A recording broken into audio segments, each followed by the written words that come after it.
This is Sal Coladonato from The Slant, and you're listening to the BS Podcast Network. This podcast brought to you by OuchThatHurts.com. Visit Ouch That Hurts for music, gaming, reviews, editorials, podcasts, and more. Ouch That Hurts, HERTZ.com.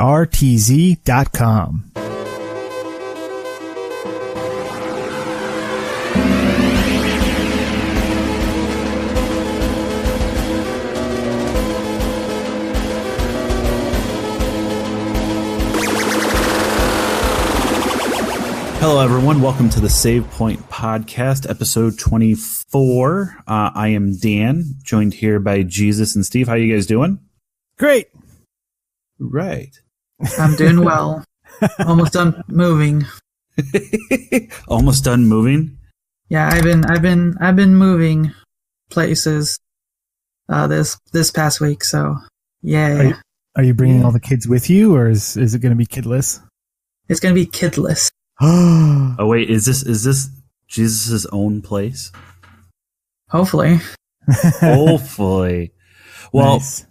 If you're in your own place, or you're still with your family, or wherever you're living, why don't you move on down to www.ouchthathurts, that's HERTZ.com, our wonderful partner in crime here at the Save Point Podcast.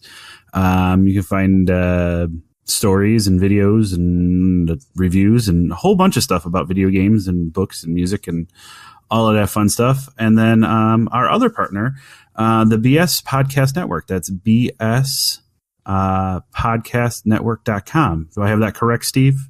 That is correct. Ching, All right. ching, ching. There you go. Ching, ching, ching. Check us out over on there among a whole slew of other podcasts. I think the list is endless on the BS Podcast Network. So check them out. Give them some love since they're giving us a whole lot of love.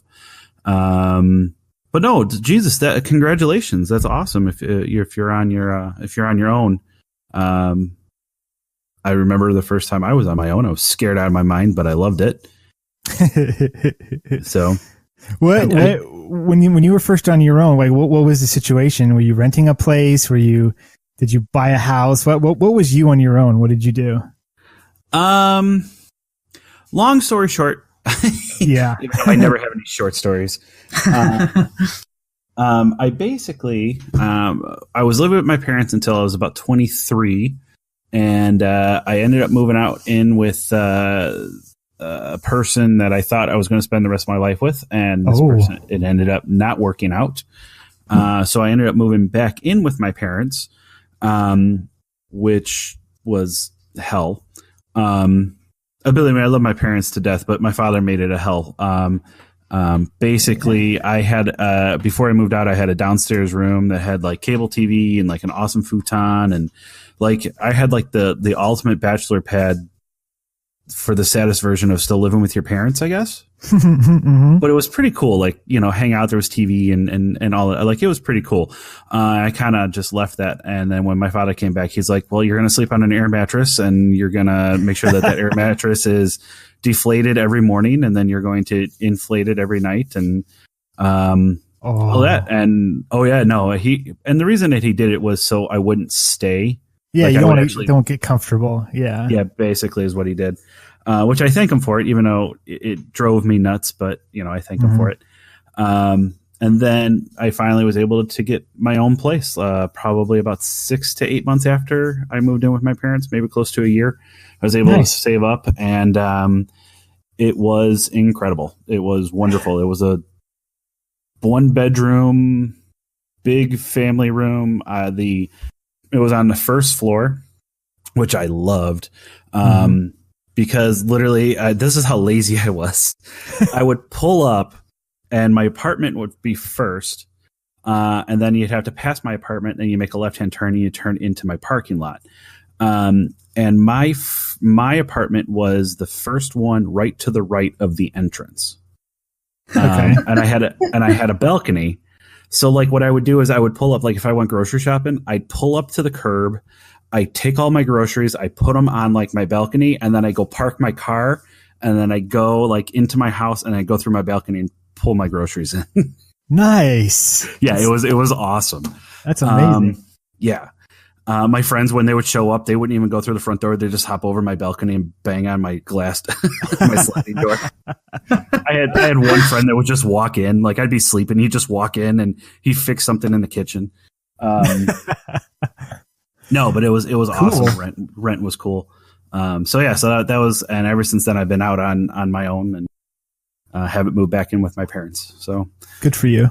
Yeah. Good job. Yeah. I'm so awesome. proud. But no, seriously, Jesus, if I can ask, is that your first time moving out or? Yeah, for the most part. Awesome. Bought my first house. Tired. So tired. Wait, so you purchased a house? Yeah, I own this house. That's amazing. Congrats even more on that one. Usually it's a rental. No, congrats. Yeah. Thank you. This long debt is eyeing me. Oh, it's crushing. It is a crushing debt. I still have student debt too, so. Oh, double debt. Oh, double. Double debt. So in other words, party at Jesus's place when we go to Portland. Oh, totally. Oregon, yeah. Not Portland. Why did I say Portland? When we go to Oregon. You live in Oregon. Yes. Yeah. Not too far from Portland. Okay, close enough. I mean, is there really any other city than Portland in Oregon? Eugene? No. Yeah, it's Eugene. Well, that's the state's goal, That's kind of it, really. Yeah, okay. I've got family up there, some kind of familiar. But it sounds like Jesus that you are kind of playing life on hard mode. Yeah. But let's go with hard mode plus. Hard mode plus. You got to get those achievements, though. I mean, you got to do it. Life on realistic mode. Oh, no. Oh my God! Please. Where hunger, heat, and electricity all matter. Oh man! Oh, God. You're making it harder. Iron Man, no saves. You get one save. Don't screw it up. But no, yeah. Jesus, that once again, I already said it, but that is awesome. Congratulations. That's we're very happy for you. So thank you. So besides that, what else have you been playing? Yeah, I can go first. So since I kind of no, I want Steve go first. No, I'm like, all right. Damn, ouch, hurts. I'm gonna steal it from Steve. Yeah. Anyway, did you guys ever see that Family Guy where they're like, Brian's like hooked on cocaine or whatever because he's a sniffing dog, police dog, and they're like, and they have an intervention and they're like, okay, Meg, why don't you start? And Meg's like, Brian, ever since, and then the therapist, the interventionist is like, you know what, Meg, why don't we go with somebody more interesting, Peter? Yep. Oh, that's good. Yeah. Okay, go ahead. I'm sorry. No, it's fine. So I've been moving for the last week and a half a little bit. It's been more active recently, so I haven't been playing too much. But in between rides, I've been playing one of these new mobile game actually that recently came out from Sega Corporation called ReEvolved 8. It's similar to. Do you guys know what Clash Royale is by Supercell? No. Okay, so think of it like a tower defense game where you have to protect 3 towers, 2 side towers, and your main tower, and you're using kind of these cards or your army, and you're trying to defeat your opponent's towers. Think of League of Legends, except you have cards. Okay, so you play cards as like units to go and attack? Yeah. Yes. Okay, all right. Do you build a deck of cards so you can choose? Yes. Oh, okay, so it's deck builder too. That's cool. It's a deck builder. Different cards cost different, have different costs. So you build up your like mana or whatever it is in the game, and then you play your cards at a certain time, and so on and so on. I played it. It's like I said, it's similar to Clash Royale. So I was already familiar with that game model. So it wasn't too bad. I was just trying it out because it was a different art style. It's interesting. It passed the time. I would say if it's something interesting, give it a shot. The only other game that I played was just before I lost my internet at my old place. I played Destiny 2 again for the first time in months. I'm not talking to you. I have this little story. So I got off work after a 10-hour shift, and I'm like, okay, I have to move stuff this afternoon. I'm going to take a nap. And so I just lay down on my bed, turn on my PlayStation, put on Twitch. I'm going to watch someone for a little bit as I doze off. I turn on seeing who's on. I try to find someone who has a fewer viewers, put them on. They're playing Destiny. And I'm like, okay. I start chatting in their chat for a little bit, like, hey, how's everyone going and everything. And then like, oh yeah, everyone's chatting. I'm just having a fun discussion with the streamer and the chat, just trying to doze off. And then out of nowhere, the streamer asked if he because they're trying to do one of the raids, if I wanted to join there and be their sixth. And I was like, no, I'm tired. I'm like extremely underleveled. Like, nah. And I'm like, I typed this all in chat, and he says, yeah, don't worry about it. Just tell me what level you are. And I was like, I haven't even logged into my account in months. So out of humor, I log into my Destiny account, look at it, like, yeah, I don't think I'm going to make it. I go back into chat and like, yeah, I don't think I'm going to be able to do this. And then he asked me what my power level was.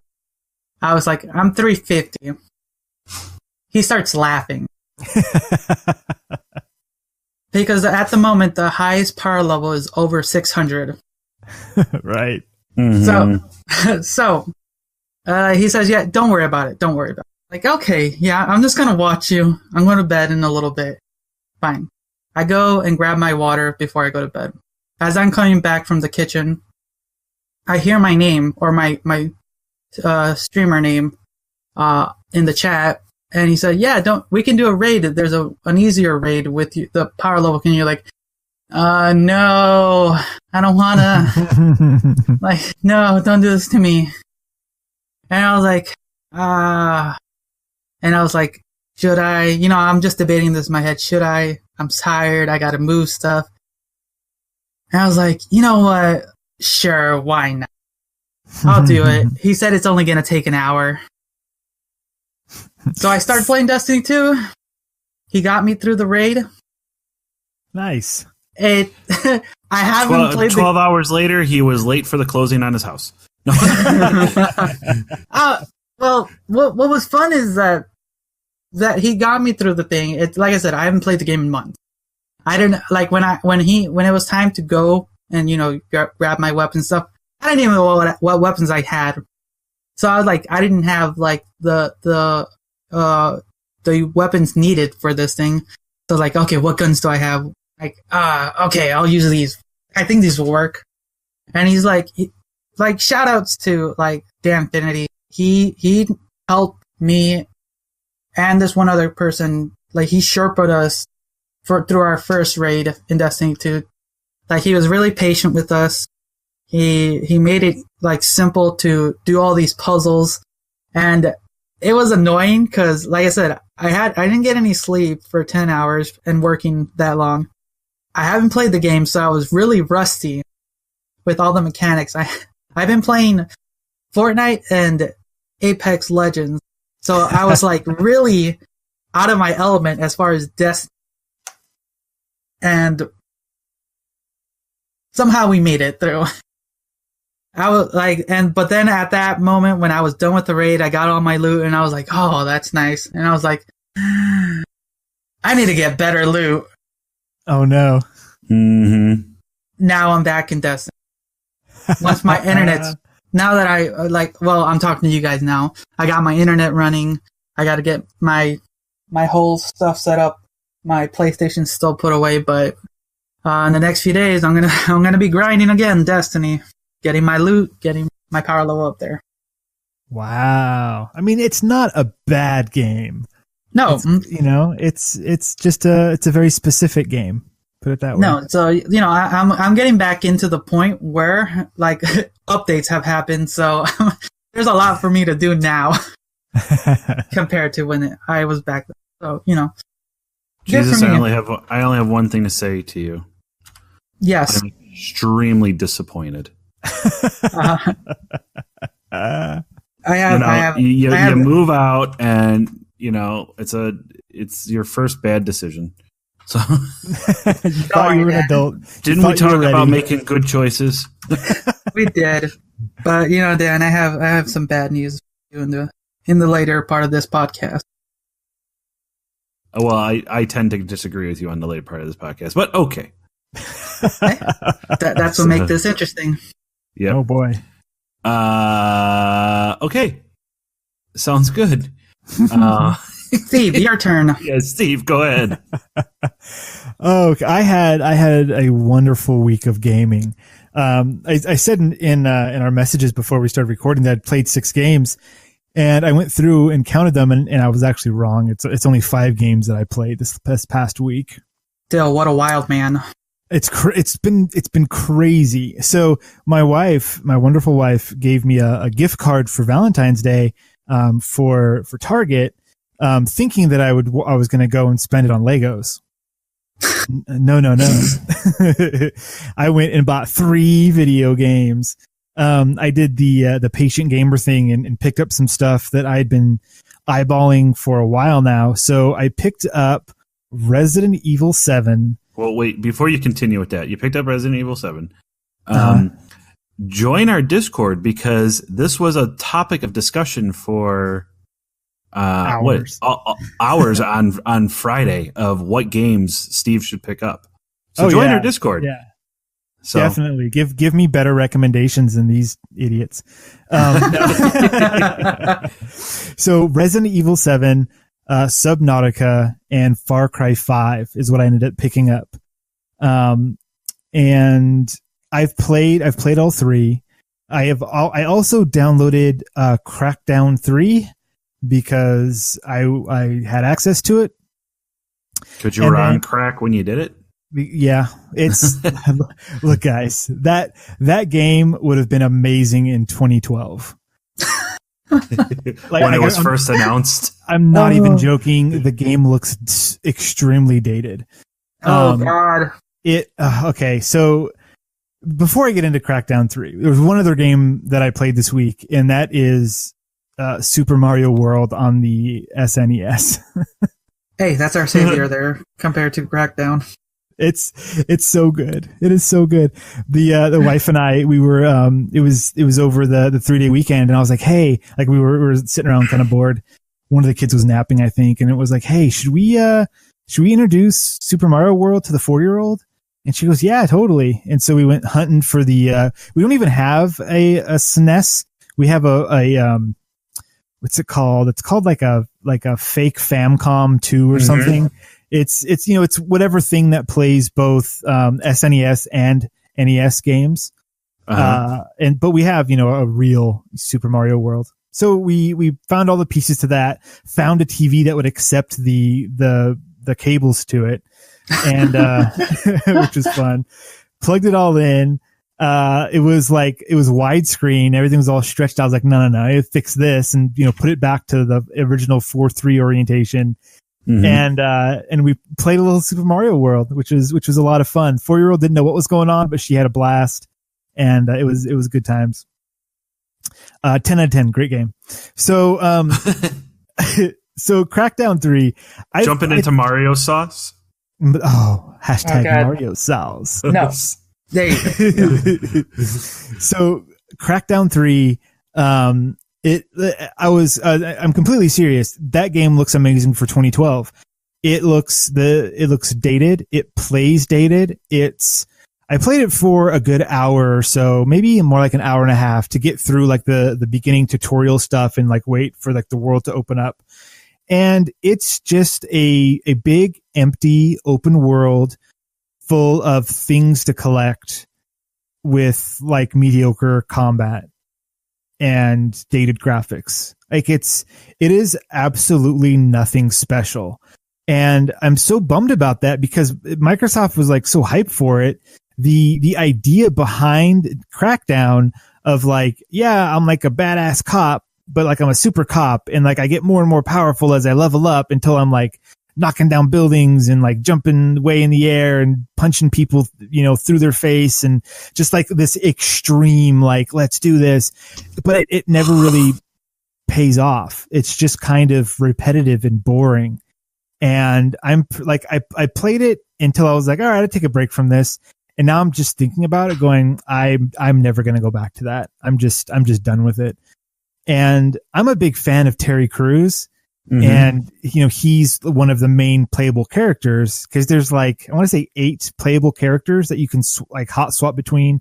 Their stats are slightly different. Like one is, better at driving and all of them have like 2 things that they're like 10% better at. And they're all different things like driving and melee and guns and jumping and, all that kind of stuff. And, I played exclusively as the Terry Crews character and, that was fine. It's just, the game is just unfortunate. It's just dated. And they touted something like, oh yeah, so many millions of people have been playing this. And I think, that's the power of the Game Pass because I never would have picked up this game, otherwise. I never would have paid anybody $60 for this game. I would have watched, one review on YouTube and gone, nope, don't want that.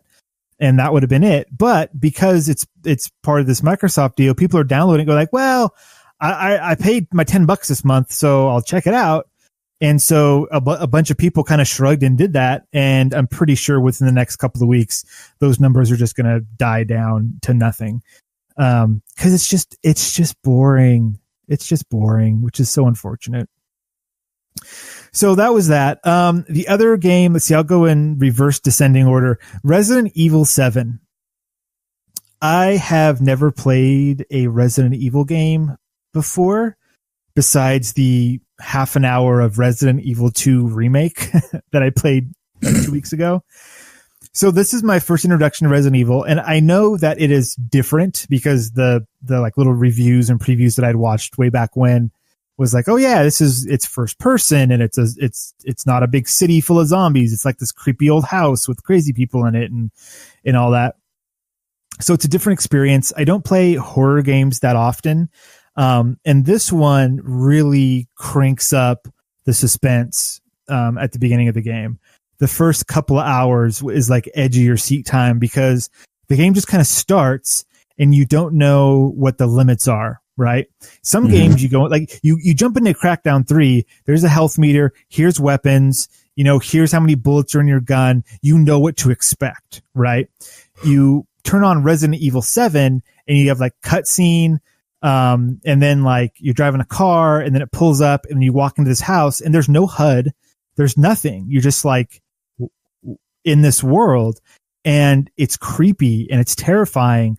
And your character doesn't know where they are. Like you as the player are exploring in the same way the character is exploring and just like looking for your lost girlfriend or something who called you after being missing for 3 years and was like, hey, I'm here.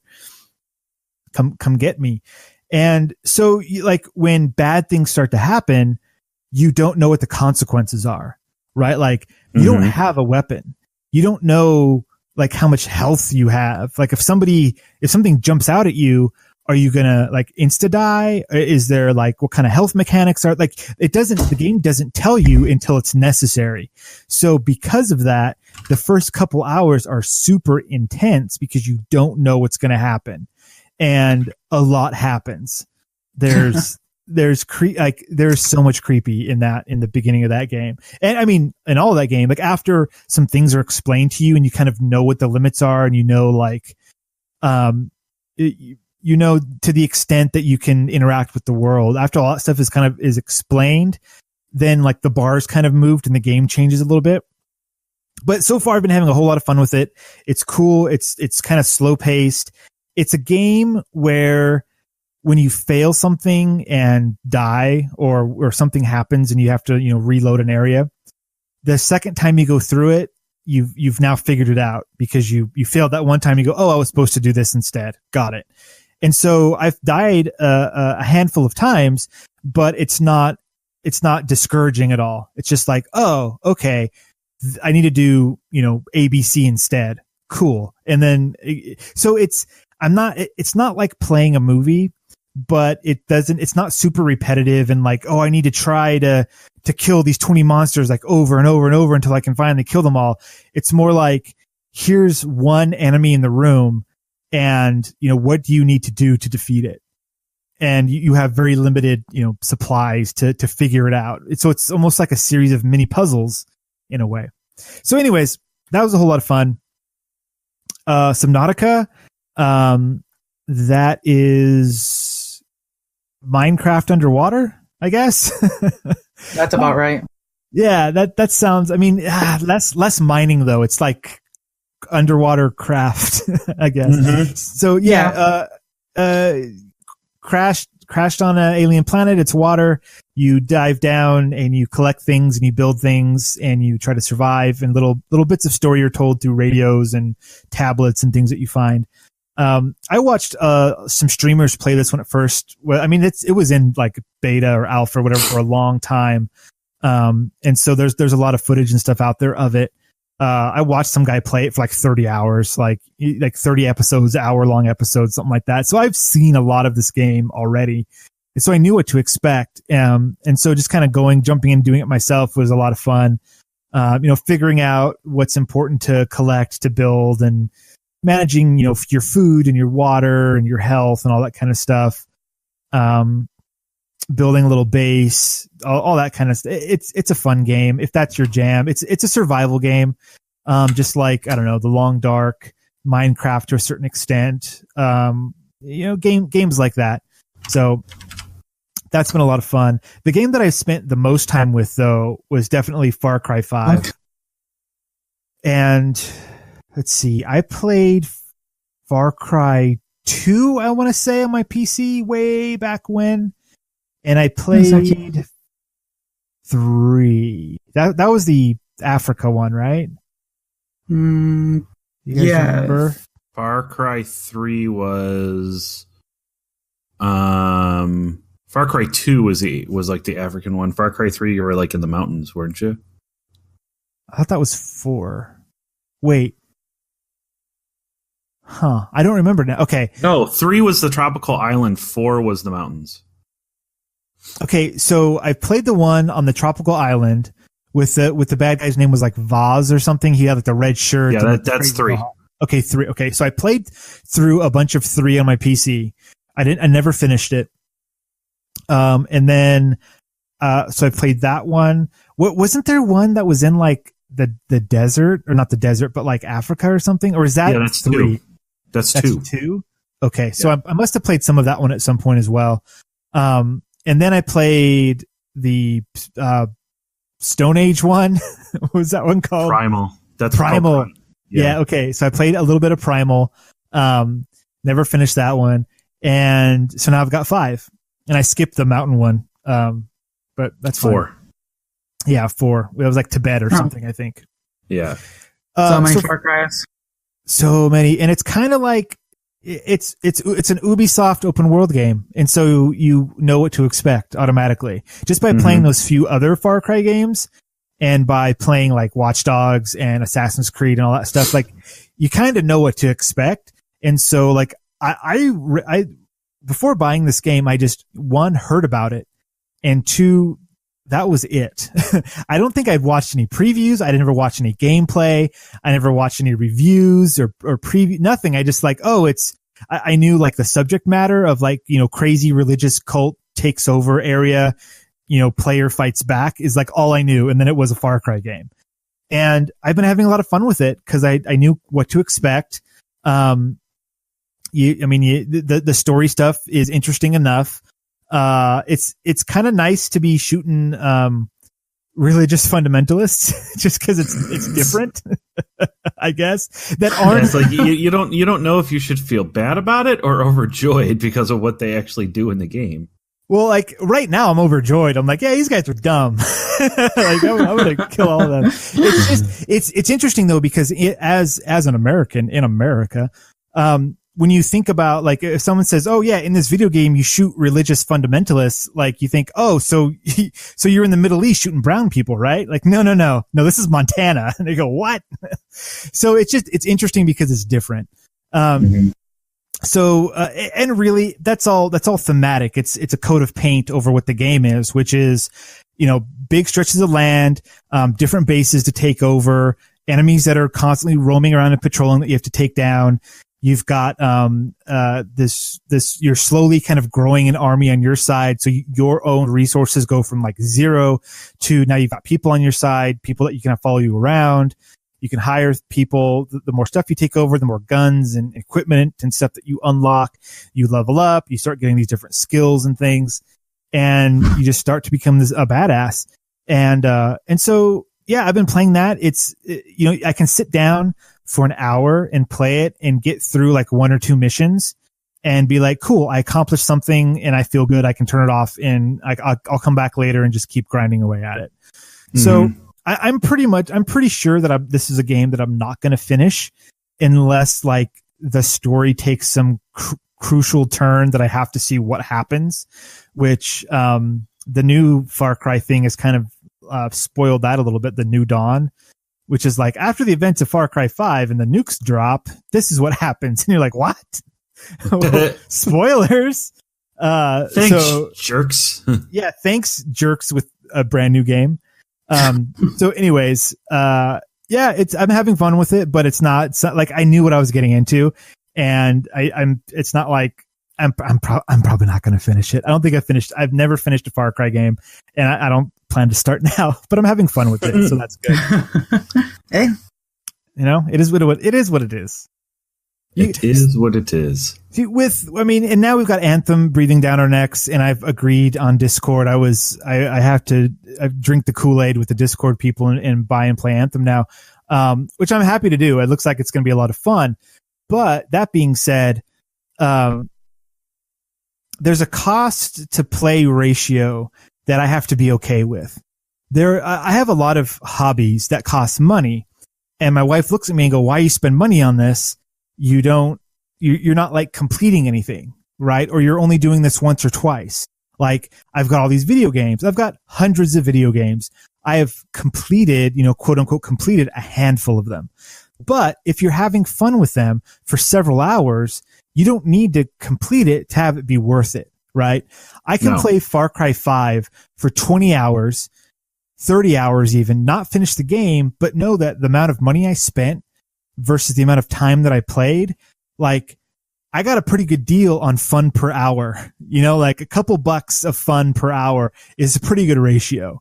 And like that goes the same with like board games and like all these other things that I do, where like I'll buy like a $50 board game and we'll play it once, but it's like a 4-hour game. And I'm like, I'm okay with that. I'm okay with paying that much money per hour to have fun.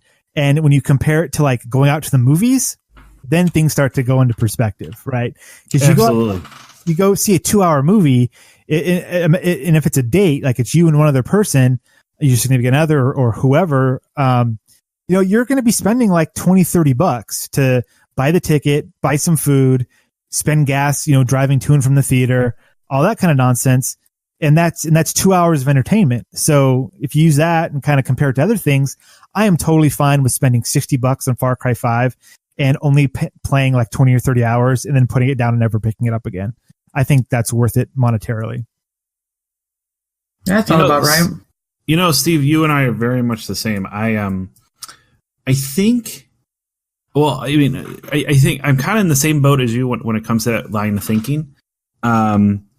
Because I have a lot of games, and obviously the systems and all of that. And I think two things. One, when I was younger, I really did not have the luxury of, say, hey, I can go out and get this game. Like I would never be able to do this podcast if I was younger.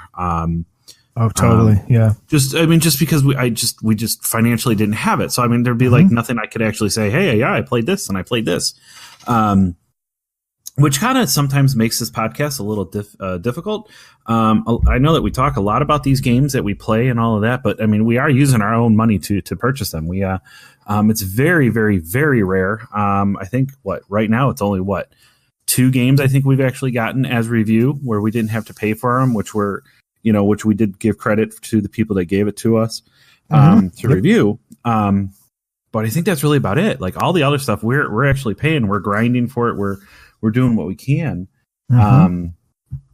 so we can play them. So I think I'm at that point now where it's just like I don't mind picking up a game, but leaving it on my shelf for 2 weeks, 3 weeks, 3 months or whatever. It's just like because I know I have it, and I know that if I wanted to, I can play it. So I'm kind of in that same boat that you are when it comes to that.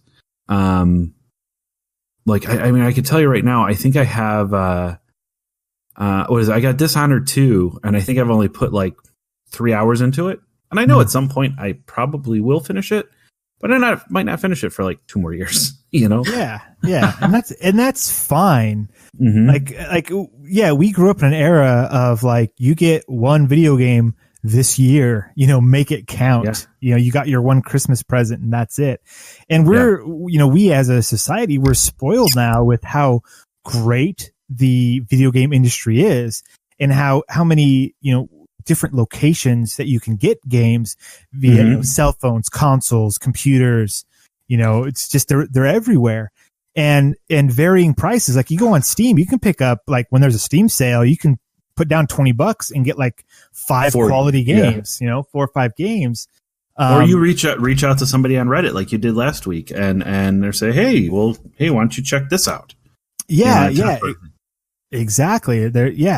And, man, I remember like real quick, so I didn't have video game consoles when I was a kid. I had a Game Boy and the next thing that I had was the original Xbox. So I never had a Nintendo. I never had a Sega. I never had, Dreamcast or whatever other things were out there. I had a Game Boy and I have like 8 games for it. I want to say maybe 9 or 10 that I'm like, but there was a solid like 5 of them that I would just play over and over and over. And that was it. That was video gaming for me for many, many years until the Xbox and a PC. And then other Xboxes, and that's it. Mine was I had the Super Nintendo, and I think I told you this. I played NBA Jam and an X-Men game and Super Mario World. Those were my 3 that I played all the time. And then when I got the PlayStation, my first PlayStation, it was Madden 94 or Madden 96, one of the 2. And or 98, whatever it was, and the demo disc. The demo disc. Demo disc. Yeah. That's really about what it was for the longest time, just because that's what my parents at the time could afford, and I didn't have a job, we would go and go to, or by us it would be called Hollywood Video, or even dare I say Blockbuster Video, and Jesus, you grew up around here, so you know what I'm talking about. Yeah, that's what I was gonna chime in with. That's kind of what we did. Is I had the around that time I had the N64, and that's what I would rent, just my video game, and I would go through a good collection of them. Yep, I can't tell you how many games I beat in a weekend just because I knew that I had to return it by Monday. So I'm gonna blow both of your minds right now. I worked at a Hollywood Video. Oh. Yeah. That just means you're old. No. Actually, yes, we talked about this. On your podcast. That's right. Yeah. Yeah, we talked about this. Yeah. Why did that surprise me? I'm tired. You know what's funny is actually you mentioning the Game Boy. Since I was like packing up everything, I was looking around some of my stuff. I recently found my old Game Boy Advance SP. Oh, nice. And I actually found my old PSP too. I just they were like, what? And I found all the game cartridges that came with it. Can I tell you the first Nintendo handheld I ever owned, Uh-huh. I kid you not, was a limited edition Zelda 3DS. Wow. I never owned a Game Boy, never owned a Game Boy Color. My brothers did, and I used to borrow, take it from them. Oh, sure. But anything that I would say would be mine. No, I never actually owned a portable game device. Well, that's interesting because I never thought of it that way. I was an only child. So like when a Game Boy was purchased, like that was mine. But if you're, I know, so lucky. But if you have siblings, now that I'm a parent, like from a parent point of view, it's like, well, you buy one and they can share, right? So you had that going on where your older siblings had them, and then they were expected probably to be like, oh yeah, let Dan play when you're done. He can have your scraps. Yeah, no, it don't work. Okay, you know what's funny, Dan, is so my cousins, my older cousins, they had the Game Boy Color. No, the Game Boy. They had that. So for the longest time, I wanted one of them, because I got to play with when they let me, try it. So for the longest time, I really wanted one. And the first one I got was for my birthday. We stood outside of Toys R Us, the long gone store. And what was it? I think it was for my 9th birthday. I got what's funny is similar to you. I got the limited edition Pokemon Game Boy Color with Crystal that had Pikachu and Pichu on the cover. And I think that's when my obsession with limited edition stuff happened. Oh, sorry. No, I think it's funny because like when I was younger, like I said, my brothers were the one that got the Game Boy Color, and I ended up getting a Super Nintendo, and then I didn't really get anything else after Super Nintendo until PlayStation came out. So like my parents were like buying these things for my brothers, but I was like secretly taking them from them because they weren't playing them. Nice. So like I was playing them. And so for the longest time, my father, because I've always been a big guy. I've always been, in 8th grade, I was 155 pounds and I was 5'11". You were the youngest, right? No, I'm the oldest. You're the oldest. Wait, how'd that work? Okay, so you and me are both the oldest. I was wondering, like, because I used to always get my assistant first, which is weird. That's weird because you're kind of the opposite.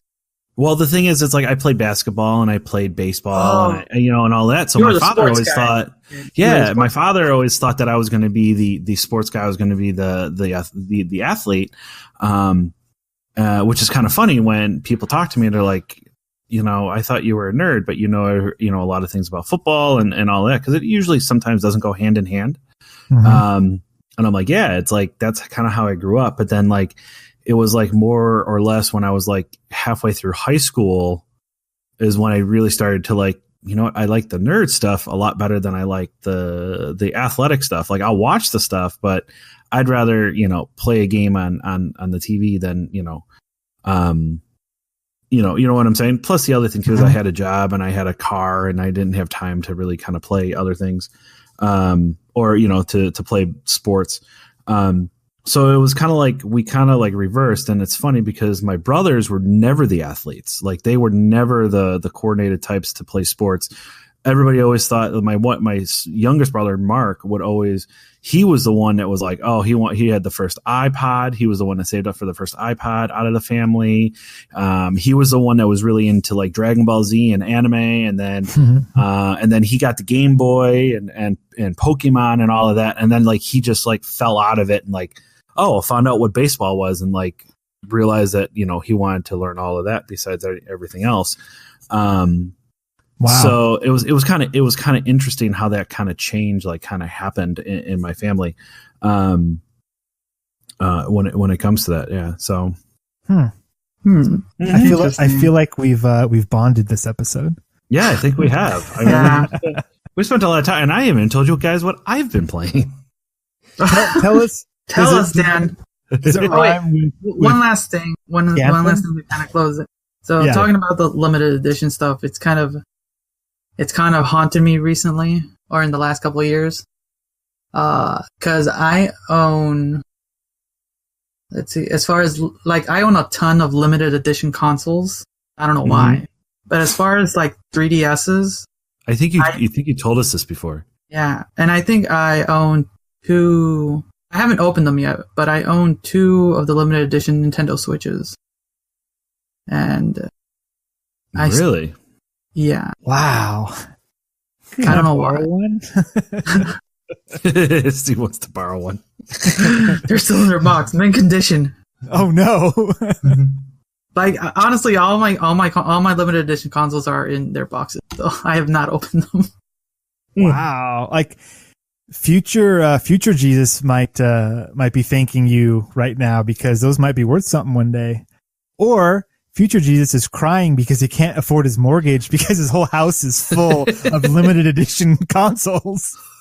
That's kind of where I'm at the moment. Teardrop now. Okay, Dan, what have you been playing? So my loneliness can't anymore.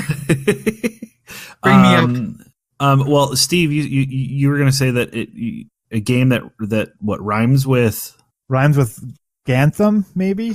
Yes, what? Tetris 99. Hey, wow. that is the number one battle royale. Every other battle royale is garbage. I'll say it now.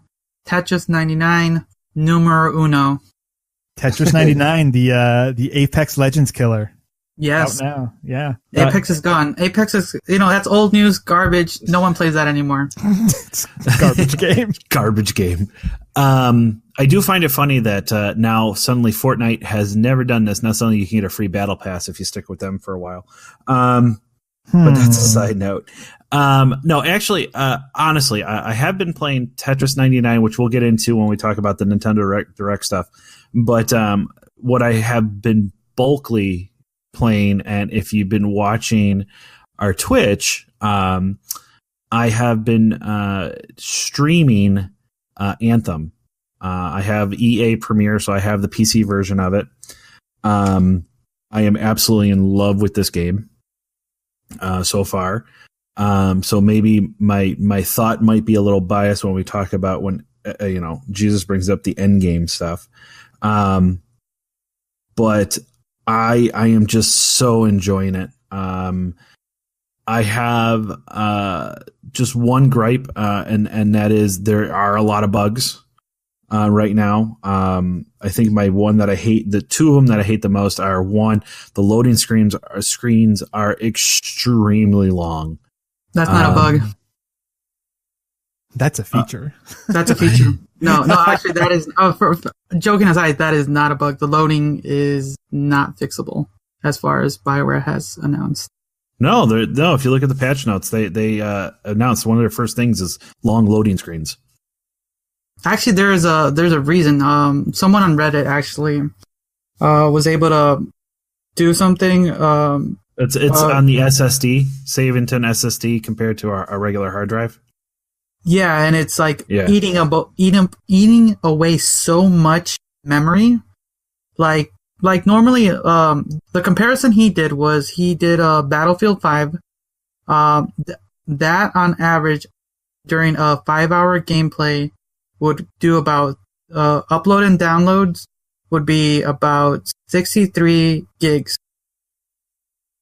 Okay. Anthem at that same amount of time at 5 hours did 650 gigs. Jeez. So that's how much memory is crossing between, and it's ridiculous. So really?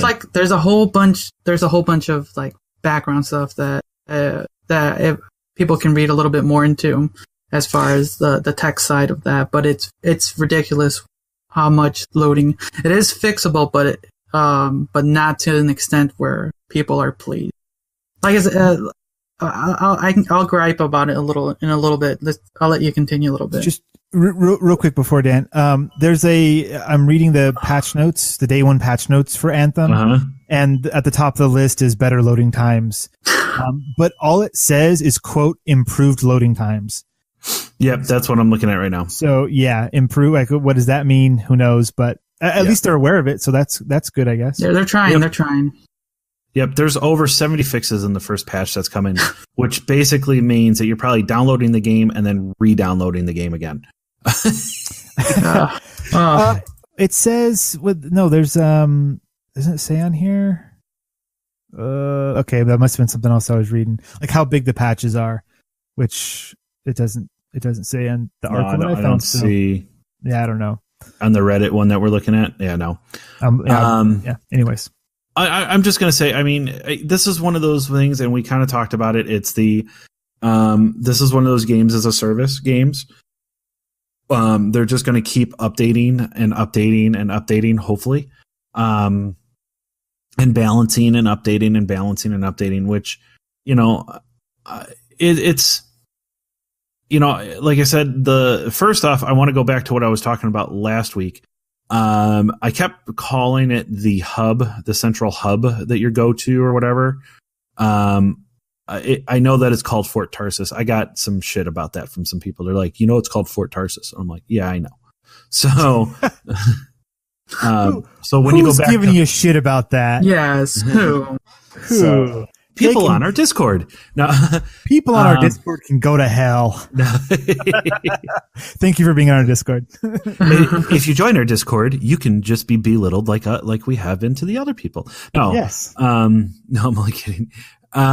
So with that, and then, going to where you install your components is called the Forge. I know that too. But I'm just completely enjoying the game. I don't want to get into a whole discussion of, because we can be here for hours and back and forth. I'm completely and utterly enjoying the game. I cannot wait to be able to play it on the console, because I do have a console version of it coming. That I'm going to be able to play it. I'm finally going to be able to play with a big bulk of my friends who don't have the PC version of it. That's the only thing that I feel that I'm missing out on right now, is being able to play with friends. I'm just enjoying it. I'm enjoying the absolute heck out of it. I really am. What was that? Phone, my bad. I usually mute that. I forgot to do it this time around. My bad, people. Sorry, I scared you. Was that Macho Man? Scared the hell out of me. Yeah. Anyways, all right. At least you're enjoying it. That's what I'm glad you're enjoying it. That's what you want from these types of games. And to me, from everything I've seen in every gameplay video I've seen, it looks enjoyable.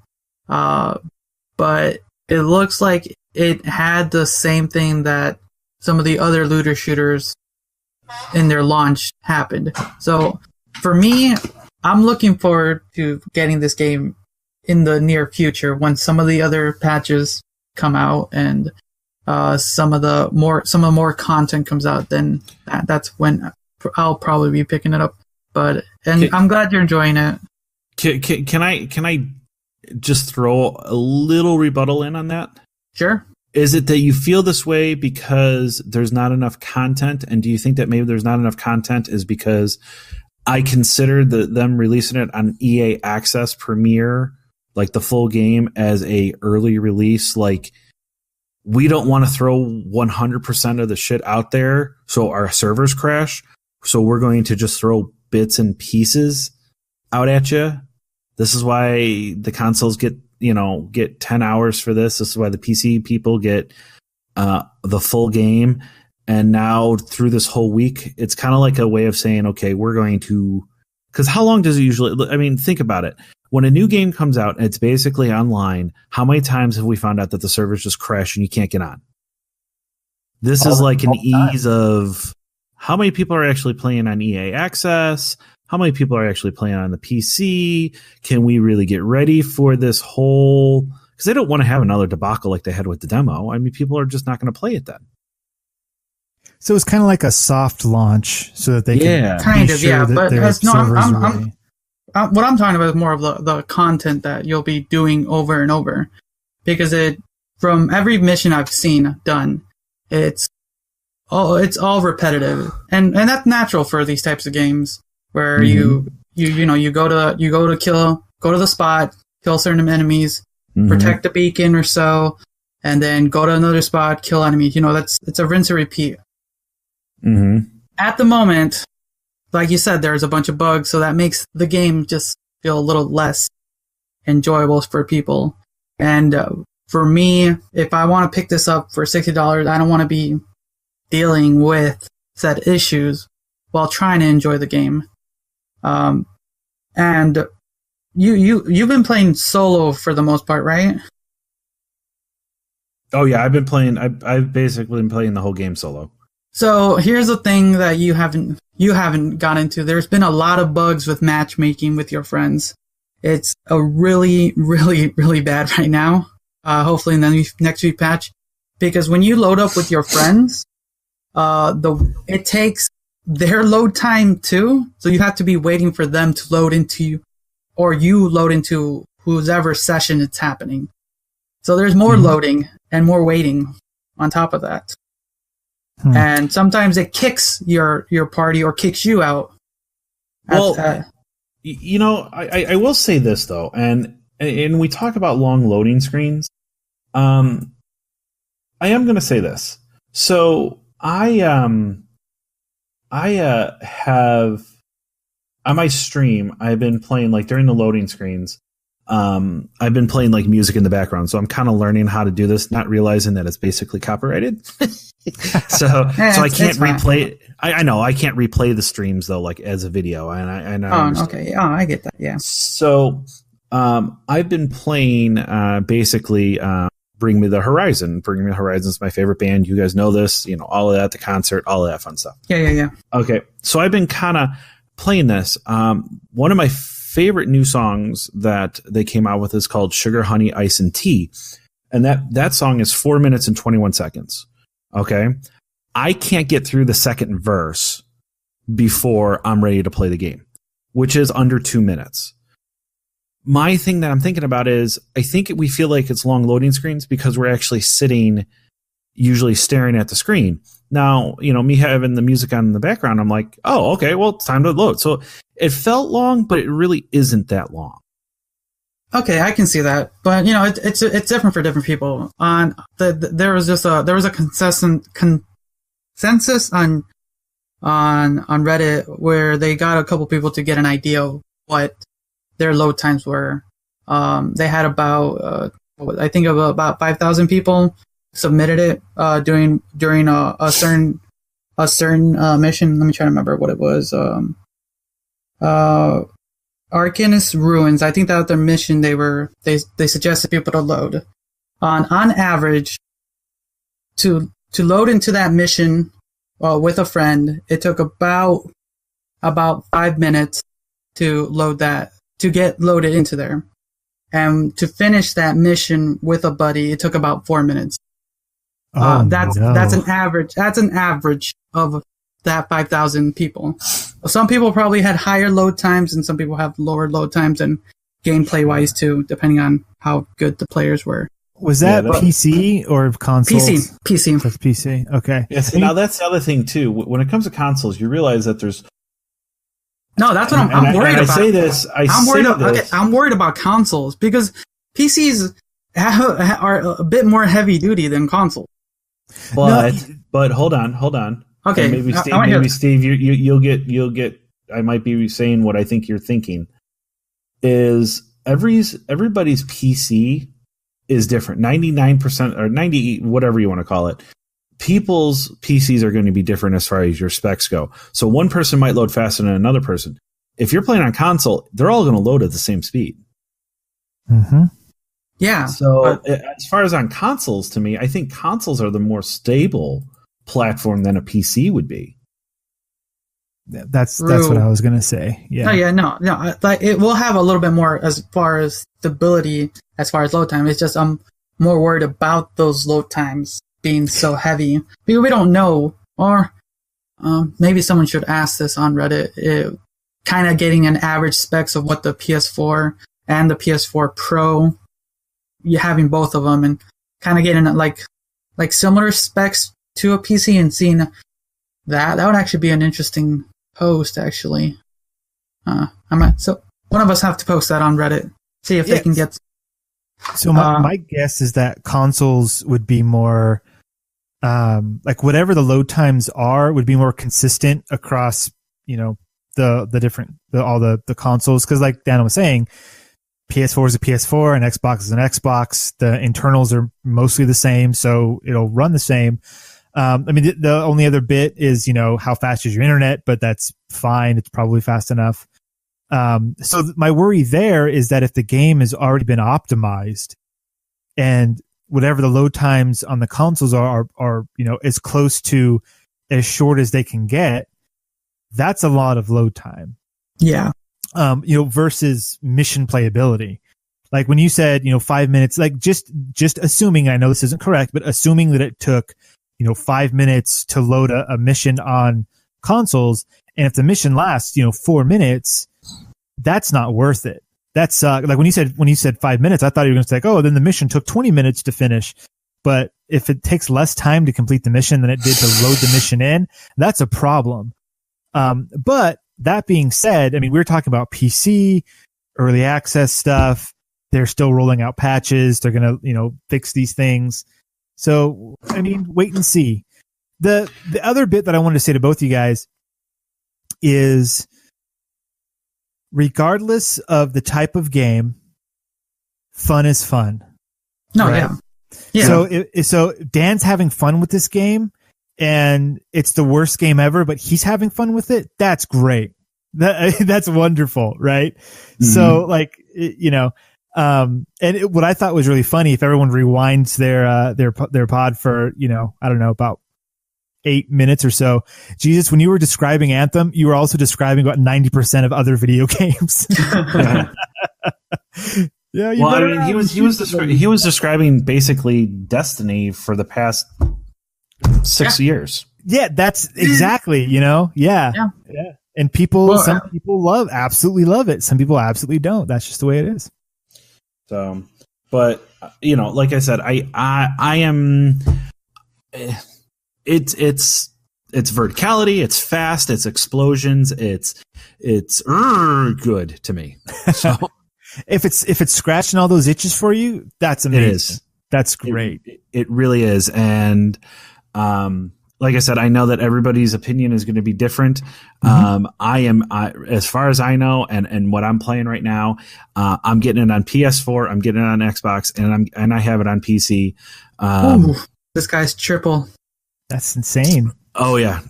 I've been very fortunate on what I'm doing with it. So if you want to hit up Anthem with me, hit me up on the Discord, hit me up on Twitch, or hit me up on Twitter, whatever. And I'll definitely fly some missions with you. I am all for it. I'm 100% for it. Until the Division 2 comes out. And then it's the whatever scratching my itch that day. I have to say, I watched a little bit of a YouTube clip today of somebody going through the menus, to modify their suit. What's it called in game? What's javelin? That's one thing I will give to this game. The customization of these javelins are phenomenal. That's really cool. Yeah. I love what you can do with them. Yep. So which kind of goes back to what we talked about last week of the jump in and out of different things and why you shouldn't be, how they made the decision not to be able to do things on the fly, where you actually have to go back to the forge. Once I actually started to dive into it and realize, oh crap, how much stuff you actually can do, it makes sense that you don't want somebody tinkering with it in the middle of the game. Yeah, in the middle of the mission. There's stats to look at and different builds and then paint jobs. And, there's so much that you've got this suit of armor that's so customizable. And it's what missions are you going to be going on? What cool loot did you just get? Yeah. That kind of stuff makes me go, yeah, that looks fun. I get that. Yeah. And the menus are, I don't want to say they're empty, but they're bare bone, right now. Well, there's one thing they're going to be adding in a little bit because of a lot of complaints. Was their stat menu? You don't actually get to see so much of all your improvements you get on your weapons. There's no total. You get to see this does this more, but you don't get to see a total and see how much actual stuff, and people have been complaining for. What do you mean you don't get to see the actual, because your power level is in the corner? No. The way, like, you know how some of your weapons can do like 200% more damage, or elemental, or explosion. Yes. Like there is no like what's the best way to put it? Like DPS, like damage per second, that kind of stuff. Kind of like that, like a full menu to explain. I would say there's a lot more stats that could probably fit in with the. So that they have put out that that's something that they're going to be implementing in some later patches, because a lot of people kind of want to see, we stated in the last one, it's one of these games where some people are going to try to min-max their characters, and you kind of want to see what your power is. You know, you want to get that number higher as best you can, and you kind of don't want to do your own guesswork. You can, but some people want to just see that number. So that's going to be I forget what it's called, but they'll be adding that in a future patch, and that's another thing I'm glad that they're putting out a little bit more. That BioWare is actually, you know, listening to the community. Mm-hmm. And actually, I was actually watching a stream, and BioWare was actually in that Twitch stream talking with the streamer and seeing. Nice. So I was like, oh, that was cool. And that surprised me. I was literally just watching to get an idea what some of the end game stuff was, and like seeing all the cool stuff and seeing BioWare there, like, this is weird. Sure. Yep. Okay. Just going back to just real quick, the number thing, I can almost see that as being planned, because when I just saw that screen, that, you know, at first glance, it seemed like there was a lot going on with the loadout on the Javelin. And if there was like 5 stats, you know, worth of numbers for every item, it would have looked like super cluttered, so much information that, you know, to start off with just having, you know, basic numbers, like the power level thing, just like one number that you can just say, oh, this is about this good. I can see that, you know, I could almost see them doing like a toggle, have it be like, you know, basic stats or advanced stats or whatever. So people can kind of, like, the people that want to min-max can show me all the stats. I want to see everything, and then do that. And like the more casual player be like, oh, this gun is a 5, that one's a 4. I'm going to use 5 instead of 4, you know, not caring about the DPS or the ammo type or, you know, whatever other little nuts and bolts there are. Yep. So that's cool. Yeah. That's really cool. Yep. So Jesus, you say that you're getting it later on. You guys already know I'm getting it day one. What about you, Steve? What's your thought process? I'm gonna snag it. I think I'll get it on Xbox and try to get it on day one. We'll see. I'm gonna try. We'll see. We'll see. Got it. Yeah. Got it. Well, to move on out of Nintendo, or I'm sorry, out of Xbox and PlayStation and PC news, sometimes we touch upon Nintendo, sometimes we don't. But Nintendo had a Nintendo Direct for February. Hooray! And this is their first one in 2019, I want to say. Is that correct? No, there's a few other ones, but there were in 2019. Oh, okay. Yeah, I think this is the first one that actually has a good chunk of games that came out. So did you guys watch the Direct? I watched it after it was live. I was working, so I catched it when I got home. What I'll do is I'll kind of go through the games and we'll touch upon each one very quickly to a point, because some of them are big news, some of them are not. So we'll just start. They started off with Dragon Quest 11. What is it? It's called Dragon. Once again, it's. And sorry about that. I just played the video. It's like Dragon. It has like a Street Fighter name. It's like Dragon Quest 11 Turbo S Tales from whatever. It's basically it's Dragon Quest 11S Echoes of Illusion Age. Yeah. Sure. I will be picking that up. It's funny because I have that. I was given that free from a friend on PlayStation. I have yet to play it. I have yet to even load it. But I want to play it. For some reason, that game just feels like I want to play it portable. So No, yeah, it's Dragon Quest has always been a game that's been on my radar. Like, it has everything that I want for from these types of game. It has a bunch of RPG. It is an RPG. It just has, monster fighting, weapon building, crafting. It has story. It's everything, but having that portability is a bonus. Well, I won't lie. What is it? I made a fool of myself at this game. I went into the local game store when it came out, and I was like, I want Dragon Quest 11. And the guy's like, okay, here. And I'm like, I'm thinking back in my mind, doesn't he want to know what system I want it for? And he pulls out a PlayStation 4 version of it, and I'm like, I want the Switch version. Or do you have the Switch version? He goes, that doesn't exist. And I'm like, no, it does. He's like, no, it doesn't. I'm like, no, it has to. And they're like, no, it doesn't. And I'm like, okay, I don't want to play it on PlayStation. And then I came home, and then my buddy says, oh yeah, hey, I got you a copy. I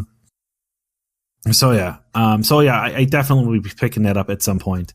I've never been. The next one was Fire Emblem's Three Houses. I know that this was teased for a long time as their new one. I honestly could care less. I am not a big strategy tile game person like that. Like the Fire Emblems, man. Like the tactics, like Final Fantasy Tactics. Nah, pass. Dude, that's my jam. On top of that, it's a Fire Emblem series. I love them. This is my jam. Destroyed it? You know what destroyed it was the Fortnite of tactics games. And I'll give you one guess, and it starts with a D. Nothing at the moment. Disgaea. Oh, I completely forgot about that. I played Disgaea. God, it was either 3 or 4, whatever it was. And I played it just because that game never fucking ends. And I just played it and played it and played it and played it and played it. And then it's like I get another one, and I'm like, I am still so burned out from Disgaea. Steve, have you ever played a Disgaea game? Nope. Good. So Disgaea basically is a tactics game, but you can have hundreds upon hundreds of like minions and characters that you can create that you can use on your team. That sounds amazing in a world where I can only buy one video game a year. Yeah. Like this is like one video game every 10 years. I mean, it is absolutely crazy. It is. I mean, you get combos, you can stack people up. Like there's towers. I don't remember. Was there a limit of how many people you stack up on a tower? 5, I think. I'm trying to think. No, there was more than that. Wait. Which one were you playing? Is it like 3 or 4? I can't remember. I think you could stack up to like 30 people. Like literally, like Steve. Oh, that one. You were playing that one. Okay. I think that was like 4. Yeah, like Steve, you could literally have like in a spot. So like everything started like your world became a checkerboard, and you can only move so many. People can only move so many places. And if somebody was like in your spot in your space that you wanted, and he was on your team, you could stack them up on top of each other. And you got to this point where these people had like towers, and it was like it could be like 20 or 30 people, and then like their attack would be like the whole like stack would move and just like bash into somebody. It was crazy. Wow. Yeah. That sounds terrible. Yeah, it's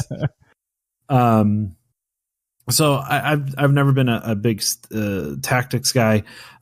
Super Mario Maker 2. Yes. Which I'm looking forward to. I love the first one. I wish I played the first one and I loved it. I am not a person that can make levels, but I am definitely a person that will play the level. So nice, cool. I'm looking forward to just YouTube people going through super expert runs of it. I've gone the last couple months watching people go through super expert on the first Super Mario Maker, and they make some crazy levels, and some people can do these crazy things. Every person that's every YouTuber that I've seen has been waiting for this, and I've been waiting for it so I can watch them. And people go create crazy levels here, and hopefully these guys can pass them. So it's ridiculous. Our buddy Hannah in the Discord mentioned something. We were playing Apex the other night when this came out, and he was talking, and he's like, I forgot who he said it was, but there was somebody on Twitter that basically said, my boss said, he works for a game developer. My boss said that if Super Mario Maker 2 is announced, that he will give me 3 weeks pay for me just to make levels in Super Mario Maker 2 at work. And, so that was announced. And then there was another person that came out and said, I guess there was, some streamers that said, or developers that came out and said that, like there would be this one guy that would find like the hardest levels and make the other guy like play them on air with people, and he would just like get demolished. And all he wrote on his Twitter was the word fuck when it was announced. Damn. Oh, those Kaiser levels are going to be crazy. Yeah. That's nuts. Just, I've seen like the Super Mario Maker stuff. I played a little bit of it on DS, and less is more, people. Like because I just played Super Mario World, right? Those levels are so tight and so perfect and so like they're like a work of art. And but then like the stuff that you see from the maker is like this. It's just insane. It's a seizure. It's a Mario themed seizure is what these things are. It's Yep. Oh god, I gotta send you a link to one of my favorite videos. Some of these expert levels are so well done, and you have to be so precise on some of these hits. Because there are some, clusterfucks out there. Yeah, but, I mean, well, but the good ones out there, the ones that really challenge you, those are amazing. I'll find the video and I'll post it on the Discord for everyone to watch. Totally. But God, for every one good level, we're gonna get like 100 garbage ones. So, yeah. Well, you know what I find interesting too, and I really like it, is that once you make a level, you have to complete it at least once before you can post it. Yeah, that's why that's awesome. Yeah, I really like that aspect. That's what I find amazing in some of the ones, these creators who make these super bonkers ones. Like how? Actually, no, there was I remember there's I forgot who the guy who was making it, but he made the level, and he was live streaming making the level, and it took him a total of 20 hours to make / finish it, because like you said, he has to finish his own level from beginning to end, and he crafted it so hard that even he took the last 6 hours of his stream to finish his own level. But is that good? Is that a good way for us as a people to spend our lives? It is for them. It is for them, and out there is now so. that, and now there's that level out there for people to get challenged into if they get. I guess. Wow, that's crazy. Like I said, I'll post the video on the Discord for everyone to watch. Yep. Marvel Ultimate Alliance 3: The Black Order, exclusive It looks okay. for Switch. My friend who's vowed he would never ever buy a Switch is buying a Switch just for that game. Really? Wow. Oh yeah, no, we played Ultimate Alliance. It's my same buddy that I'm going to be playing Anthem with on PS4. This is the one when it was announced. He wrote to me and went, "Oh crap," because we used to ditch college classes to go and play Ultimate Alliance. Okay. Oh yeah, big time. Interesting. Box Boy and Box Girl could care less about. I think it looks dumb. I won't play it. It looks like it's just a simple puzzle game, so nothing too bad there. A cock tease of a update for Super Smash Bros. Ultimate, because basically it just said Amiibo. Still don't know when Joker's going to be released. It's going to be released within spring. That's kind of, I know. It's still a time frame. Those pieces of whatever. I've been waiting for Joker from Persona. Hey, are you gonna get the Joker amiibo? I already have it. Oh, you do? All right, I'm going to get the Joker amiibo, absolutely. And what is it? I mean, I have the battle pass I paid for, all that. So that's another thing. I have all the amiibos, and that's another thing I've wasted my money on that time. God. Let's see. Explore more to explore in Captain Toad Treasure Tracker. I've never played Treasure Tracker. I know what it is. I don't have to play it, but it will be paid DLC and 2-player co-op and a free update. Looks fun. Yep. Bloodstained Ritual of the Night is coming. That looks interesting. It does if you're into Castlevania. Yeah, I am. I downloaded that for the Xbox, but I haven't played it yet. It was like a free game. It was available. Oh, that's cool. For gold members, I think. Yeah. Oh, it's going to be on the Switch too. It looks fun. I like those Castlevania side scroller type games. It's a good time killer. Yep. I played the first one and I really enjoyed the first one. I don't know if I want to play the second one or not, but Dragon Quest Builders 2. Yeah. Minecraft, different world. Minecraft with Dragon Quest. Yeah. Sum, is that how you say it? TSUM? Sum.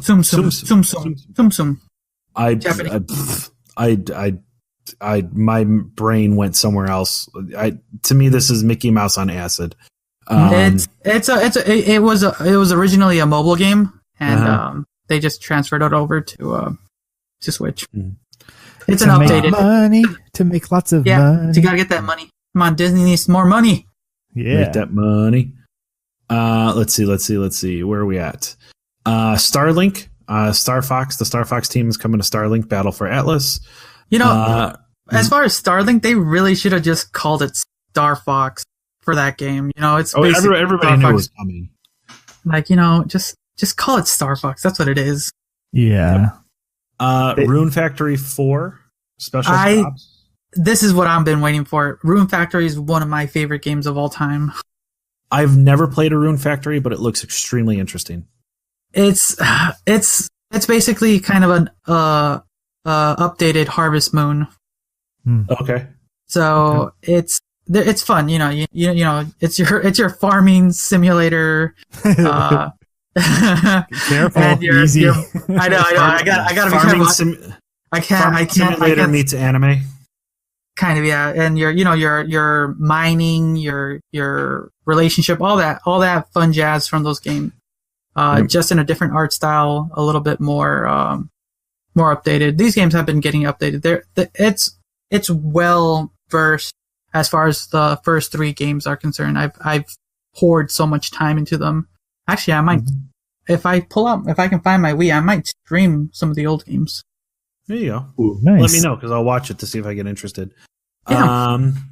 I hope I say this correctly. Oninaki. Ooh, good job. Oninaki.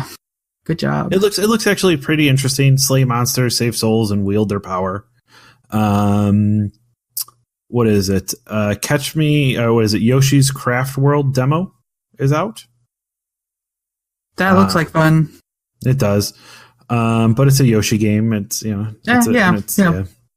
Tetris 99 was and this is, to me, this is the second shocker, but the more appreciated shocker out of all of them. A free Tetris game where you face 99 other people to knock them out all playing Tetris, and it is fucking wonderful. It is great. I've watched so many streams of this. It's amazing. I love. Oh God, it's so great watching. Have you played it? I have a little bit, but I suck at Tetris. 72. I kid you not, 13. Congrats! Wow. Yeah, I played one of the games that I would play at work all the time when I would steal my brother's Game Boy would be Tetris. So I've T-spins and all of that. And I gotta watch you. You gotta stream this because so the one issue I have is like it's all it's all patience and just knocking them down right. The issue I have is there's strategy to Tetris. There's strategy, but the issue I have is since there's so many other people, the stress just gets to me for Tetris. It just the stress gets me. And see that's where you're making your biggest mistake when it comes to Tetris. When it comes to Tetris, and because I played other competitive Tetris, not on the 99 scale person, but I have played competitive Tetris. You got to put it out of your head that you're playing somebody. Because if you start to do that, you start to make stupid mistakes. Play your game and just keep doing it the way that you know how. And it's so hard when they say they're attacking you. Watch out. Yeah, well, it's fun though. No, it's fun though. I love watching it. It's great. It's a great game. I'm not gonna lie. It's the #1 battle royale game. No other game can beat that. But it's fun. I would say it. What system is it on now? It's only on Switch. Oh, it's only on. Oh, okay. And it's free. So you need to you need to charge, like Steve, like $20 a month. Send him one of your limited edition Switches. Let him do that. It's going to take $20 off your mortgage. So, but no, I highly recommend if you like if you like Tetris, download it. Oh, yeah. It's free. Oh, God, Try it once or twice and you'll be hooked. My wife is like a Tetris expert. She absolutely gets in the zone and loves it. I want to just watch her play this because it would be amazing. Yeah, you should. You should get a Switch great. Tomorrow and pick it and download it for her. Okay, I'll do that. I'll go ahead. I'll get right on that. All right, next. Next one was Dead. Was it Dead by Daylight? It's coming to Switch. That game has been so rehashed. But it's good to know that they're bringing some more mature games into the lineup and more third party games. So it's just kind of it's you're right. It's everywhere, but it's a good view that more third party mature games are going to be coming to the Switch in the future. Yep. I think this is called Hey, Get That Dog Out of Here. What? It's Deltarune. Yeah. It's from the creator of Undertale. Toby Scott. Yeah. It's not a sequel. I don't know how to explain it. If you loved Undertale, which I did, you'll enjoy Deltarune. Yep. I think this is how you say it. Daemon Ex Machina. Daemon Ex Machina. Machina. Yeah, that's it. I always get that last part wrong. Prototype missions. It's a demo. Would you call it a mech warrior? Yeah, I would say it's a mech. Something. Yeah, it's mech. If you love mechs, I'm not gonna lie, you're gonna love it. Yeah. I'm a big mech guy, like Gundams and crazy stuff like that. Grid Autosport is coming. Hellblade: Sasuna's Sacrifice is coming. That's a good, like I said, mature games coming. Yep, I like that. Astral Chain, which that looks one, brand new from Platinum Games. Yeah, that's got my eye. That looks. You know what it reminds me of? It reminds me of Sword Art Online, that Final Bullet or Fatal Bullet. I'm hoping it doesn't turn out that, but yes, it does. It reminds me a lot of that. And then this was the big shocker. Ooh, the big one. Oh, God. Love this. This was the big shocker. And we'll save. This is what my question was going to be, at the end of this. So I will ask the question, but we will not get our answers until next week. A Legend Reborn on Nintendo Switch. Castaway and You Should Know the Truth. The Legend of Zelda Link's Awakening. So, what's that? My question before we get into whether or not this is good, bad, or indifferent, I don't want to talk about it at all right now. My question is, with this game, look up reviews, do your research, see what it was, see what it's going to be. Is this game, and the reason I'm not saying where it's from is because the origin of where it was originally on might shock you if you don't know. Is this going to be worth a $60 price tag, which they are going to list it as $60? That's my question. I'll hold out. Oh, I know next to nothing about these words, so I'm gonna look into this, and I will look into it. Yeah, look into it, Steve. It's good. Oh, I remember this so fondly. Yeah. Oh my God. Look into it. Okay. Look to see what you can find about it. Look into the past of it, and we'll get answers next week on the Save Point podcast about that. That is our hang on question. If you are on our Discord, though, we will post it in there. I will find a board to put it on. Is Zelda Link's Awakening going to be worth $60? Let's get your feedback. What do you feel? Can we post a poll? I think we should. I'll see how we can. I can do that I'll put it on Twitter, actually. Find us on Twitter. There'll be a poll on there. We'll do some polls. We won't put it on there until we post this episode. Yeah, so just let me know, Steve, and I'll post it up on Twitter. Yeah, and then next week we can talk about this and then reveal the results of the polls. And exactly. Cool. Yep.